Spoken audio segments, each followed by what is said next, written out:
Hi, I'm Rasmus from Maturix, and in this video I'm going to talk a bit about projects, what they are and how to create them. So first, projects in Maturix In-Situ is just like a project on site. You have users running around, you might have some devices that are monitoring the concrete, and most likely you also have concrete being poured with a specific mix design. Everything you have, you simply set up in the software, and it's super easy. I'm going to show you how.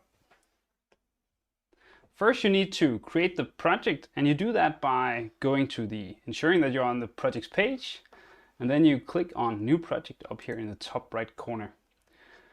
Here in the pop-up, you first need to give it a name. I'm just going to call it Skyscraper 9 for this example. Then you can add some tags. This is basically used to easier find it when you're doing searching. Let's imagine that you have a lot of projects. Adding tags makes it easier to simply find the right ones. So in this case, I'm gonna add the tag high-rise, so I know that I can easily find it using this tag. I can also add a project description, simply explaining something about the project. And this is visible to all project users and people who have access to the project. The last thing that you need to do is to simply add an address. So let's say that this skyscraper is gonna be built just next to the Little Mermaid. You can see that I currently marked that position here on the map by simply typing in the address. You can also use GPS coordinates and it will find the same position on the map. And down here in the bottom you see a coverage estimation. So this is a theoretical estimation on the coverage at this specific point. So you can see that outdoor it's good, indoor it's average, and if you are below ground level you will have no coverage. And you can hover over here and see the explanation. So for example, outside or outdoor is in 1.5 meters, above ground without any interference. So just play that into notice. You can always expand coverage using a Sigfox gateway. And that's all I have to do. Then I simply just click create, and now the project is saved and has been created here. So the next thing I would like to do is to add users, devices, and the concrete mix design that I'm going to use on this project. The way I do that is that I click on edit, and then down here under the device management I can simply choose the devices that I would like to allocate to this project.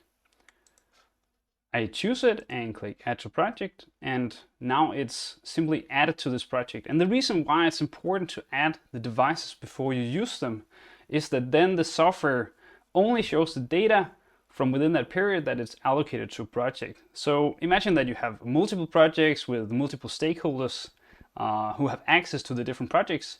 You might only want to share data from one project with those certain people. So remember to add it to the project prior to use and until after you're done with it. Now I want to add my teammate here, Thomas Bauer.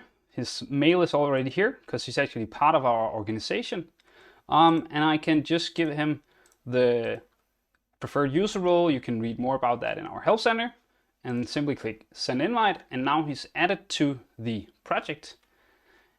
The reason why it's important to add people to the project is that then you can then you have the opportunity to send them alarms and notifications by email and SMS. So add them to the project and you will be able to notify them with all the castings that you have created. If you want to invite someone who's outside your organization, you simply open up the edit of the project and type in their email here. So let's say that it's this email.